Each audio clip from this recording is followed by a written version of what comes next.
Hello dear friends, Vineet English classes के इस YouTube channel पर मैं विनीत मिश्रा आप सभी लोगों का बहुत बहुत स्वागत करता हूं। हमने आपको प्रेजेंट पार्टिसिपल, पास्ट पार्टिसिपल और परफेक्ट पार्टिसिपल जो है वो बता दिया था। आज का हमारा टॉपिक है सिंपल सेंटेंस में। सिंपल सेंटेंस में आज का हमारा टॉपिक है नाउन और phrase in apposition. Simple sentence में जो आज का हमारा टॉपिक है वो आज का हमारा टॉपिक है नाउन और फ्रेज इन एपोजिशन। मतलब नाउन और फ्रेज के माध्यम से, नाउन और फ्रेज इन एपोजिशन माने किसी भी सेंटेंस को नाउन और फ्रेज इन एपोजिशन के नियम से कैसे किसी भी सेंटेंस को सिंपल में बनाया जाएगा। आपको नाउन तो पता है, लेकिन आपको फ्रेज, मैंने फ्रेज वहां पे बताया था कि फ्रेज किसे कहते हैं, लेकिन मैं आपको यहां पर एक नई डेफिनेशन फ्रेज की बता दे रहा हूं। फ्रेज किसे कहते हैं? जब किसी भी सेंटेंस में कोई भी मेन वर्ब नहीं होती है। जब कोई सेंटेंस लिखा हुआ हो और उस सेंटेंस में कोई मेन वर्ब नहीं होगी, और जब कोई मेन वर्ब नहीं होगी तो is, am, are, was, were, has, have, had को लिंकिंग वर्ब कहा जाता है।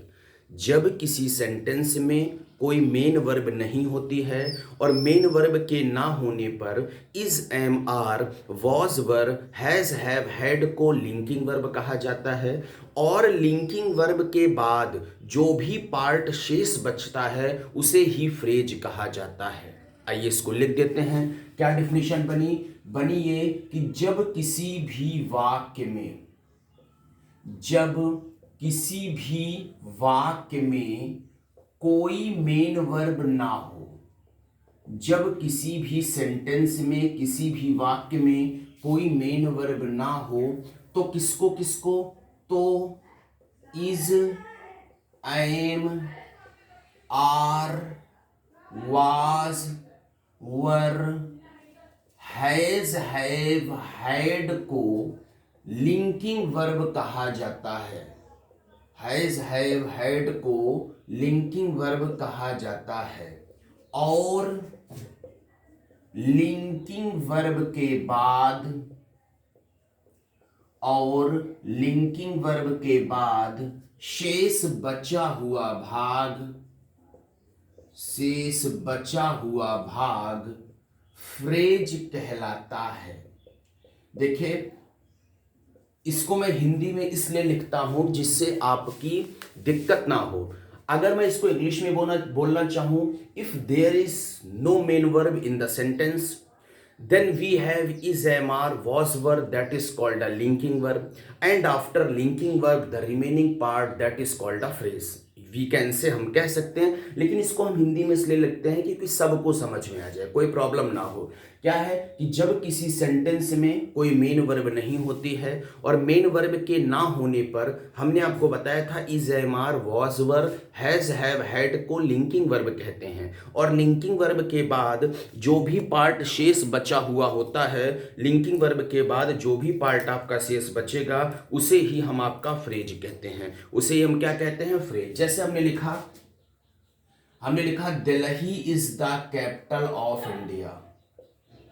जैसे मैंने क्या लिख दिया? मैंने लिखा Delhi is the capital of India. अगर आप देखेंगे तो इसमें कोई मेन वर्ब नहीं है। अगर आप देखेंगे तो इसमें कोई मेन वर्ब नहीं है। जब देखिए कोई मेन वर्ब नहीं है तो is, am, are, was, were, has, have, had को हम लिंकिंग वर्ब कहेंगे। और लिंकिंग वर्ब के बाद द कैपिटल ऑफ इंडिया, ये जो बचेगा यही आपका फ्रेज कहलाएगा।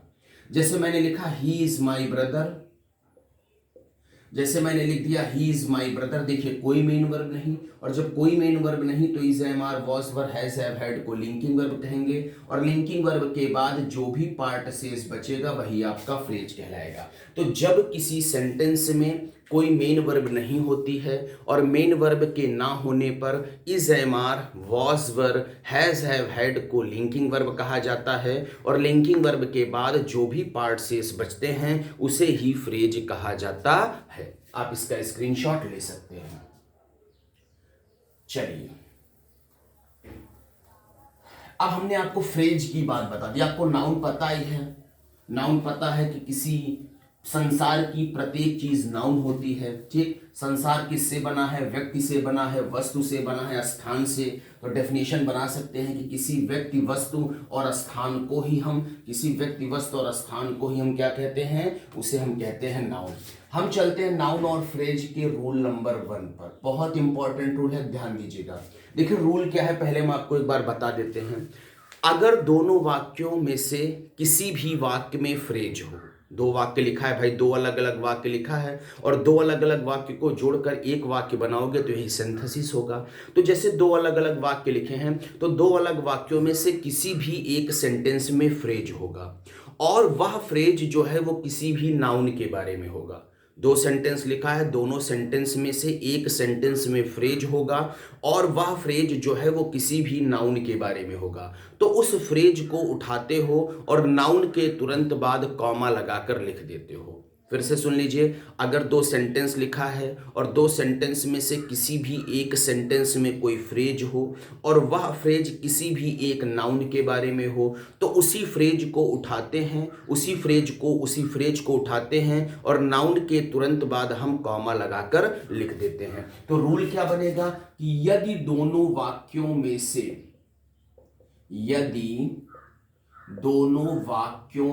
से किसी भी एक वाक्य में फ्रेज हो, यदि दोनों वाक्यों में से किसी भी एक वाक्य में फ्रेज हो और वह फ्रेज किसी भी नाउन के बारे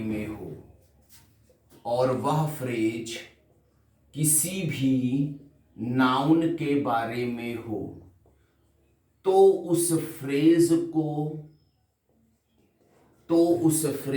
को नाउन के तुरंत बाद कॉमा लगाकर लिख देते हैं।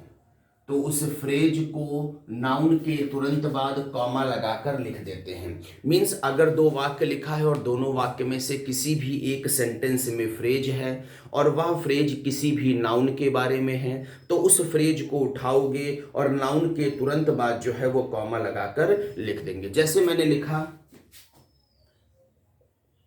आई went to Delhi, it is the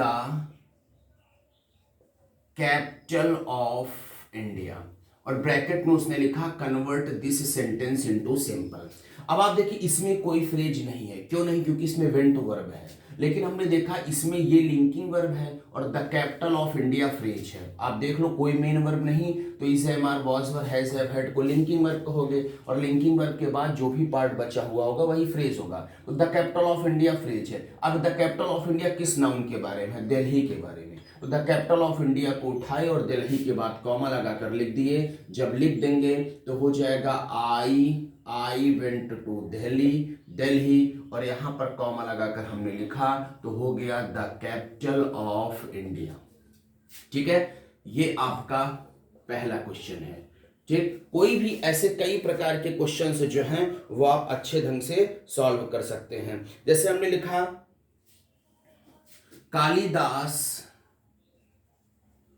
road Shakuntalam, जैसे हमने लिखा Kalidas wrote Shakuntalam, he was a great poet.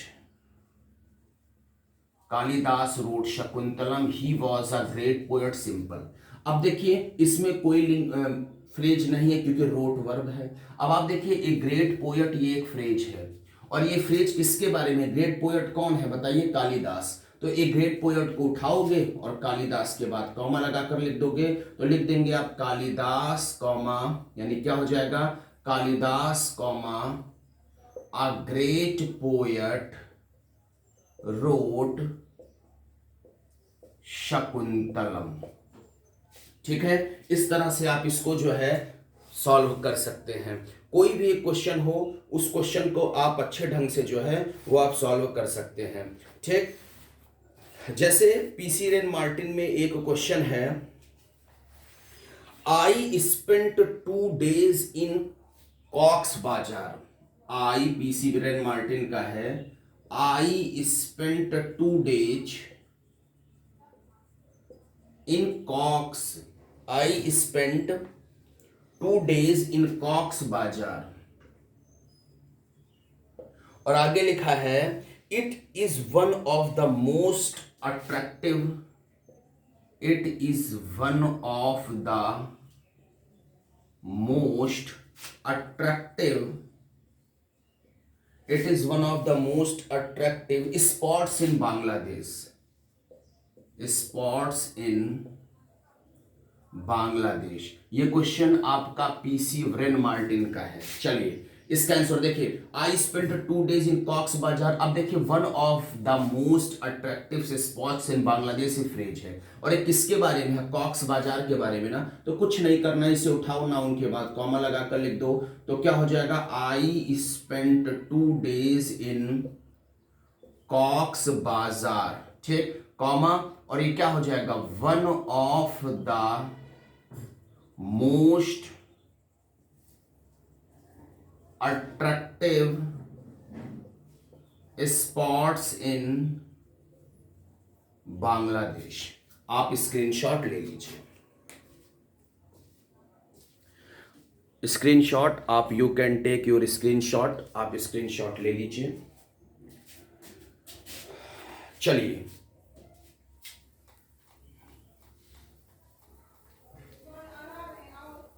अगर थोड़ी बहुत कहीं स्पेलिंग में मिस्टेक हो जाए तो आप लोग थोड़ा इसको देख लीजिएगा, क्योंकि फ्लुएंटली लिखने में कहीं कहीं थोड़ा बहुत कभी ए ई को लेकर मिस्टेक हो जाती है, तो इसके लिए हम आपसे क्षमा प्रार्थी हैं। आप परेशान नहीं होइएगा, हम वो स्पेलिंग आप एक बार देख लीजिएगा, नहीं तो आप हमें कमेंट बॉक्स में बता दीजिएगा, हम आपको जो है वो स्पेलिंग सही करके बता देंगे। ठीक, रोल नंबर 2, इसका रोल नंबर 2 क्या है, ध्यान से देखते हैं। रूल नंबर 2 क्या है, देखिए रूल नंबर 2 और इंपॉर्टेंट है, 2 ही रूल इसमें कुल है नाउन और फ्रेज में। अगर नाउन और फ्रेज, जैसे एक नाउन है और एक फ्रेज, ये दोनों एक वाक्य में आए हों, यदि नाउन और फ्रेज दोनों एक वाक्य में आए हों तो उस वाक्य के लिंकिंग वर्ब के स्थान पर कॉमा लगा देते हैं।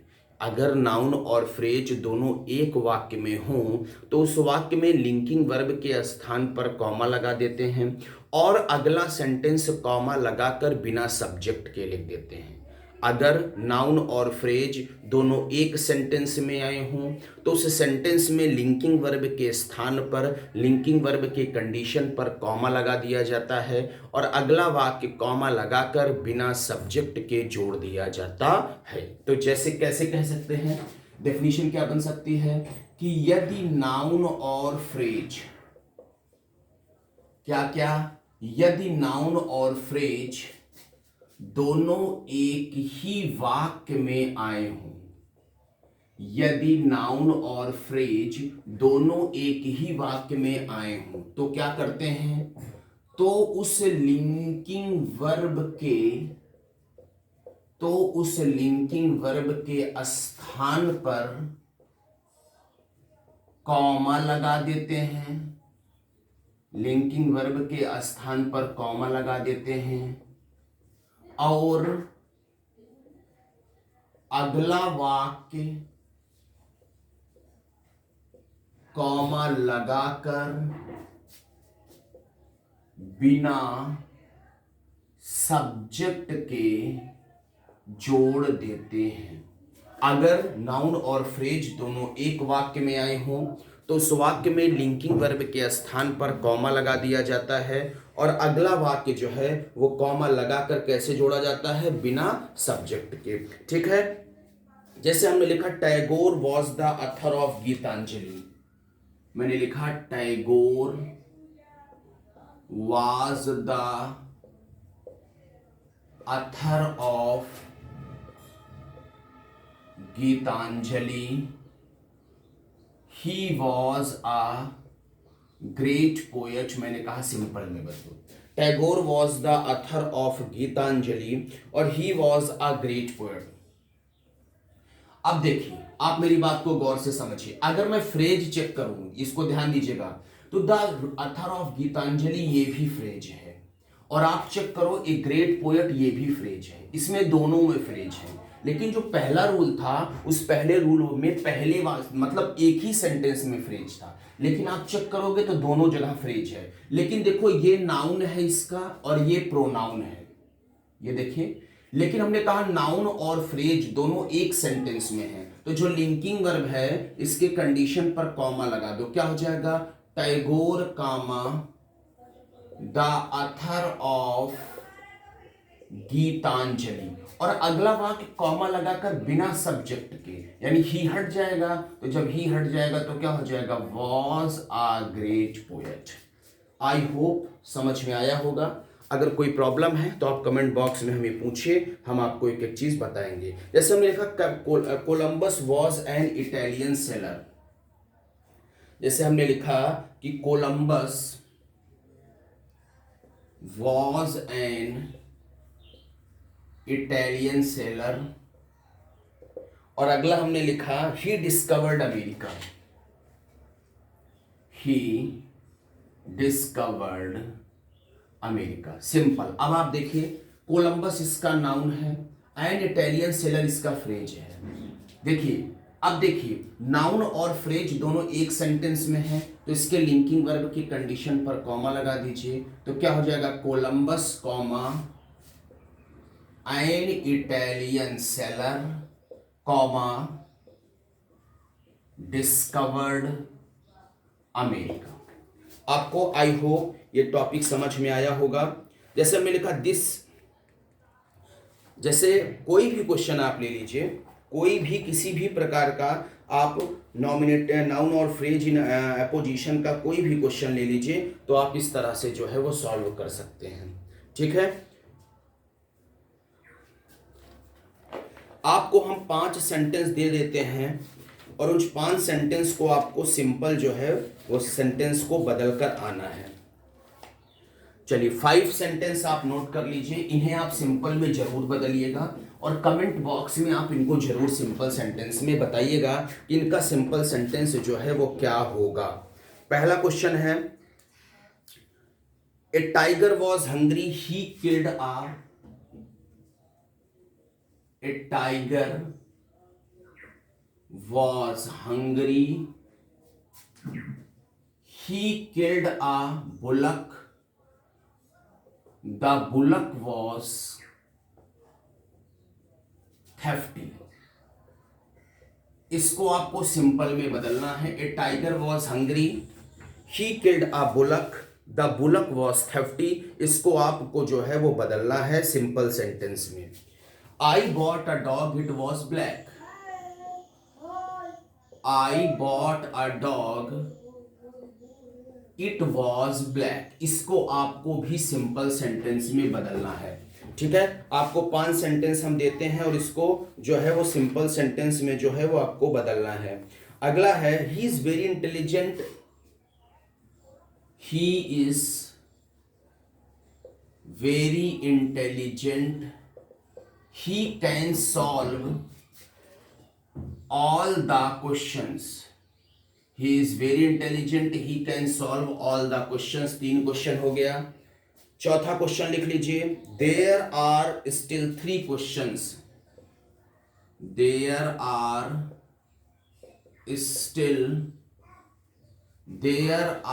still 3 questions left. I have to solve them. Left I have to solve them. इसको भी आपको सिंपल में कन्वर्ट करना है। ठीक है, अगला I am going to Jaipur. I have to purchase a house. I am going to Jaipur. I have to purchase a house. I have to purchase a house. ये सिंपल। अभी आपका simple समाप्त हो जाएगा, तो इसके बाद हम आपको एसपी बख्शी और नॉर्मल लिविस की भी वो कैब को सॉल्व कराएंगे। आप परेशान मत होइए, इतना नोट्स में आप अपने नोट करते चलिए। नाउन और फ्रेज, प्रेजेंट पार्टिसिपल हो गया, पास्ट हो गया, परफेक्ट हो गया, इन्फिनिटिव हो गया और नाउन और फ्रेज हो गया। आप किसी भी बुक को उठाकर देखिए, जितना मैं आपको रूल्स बता रहा हूँ इससे ज़्यादा एक भी रूल्स नहीं मिलेंगे। इन क्वेश्चंस को आप सॉल्व करिएगा और आप हमारे चैनल को लाइक शेयर और सब्सक्राइब करना ना भूलें। Thanks for watching.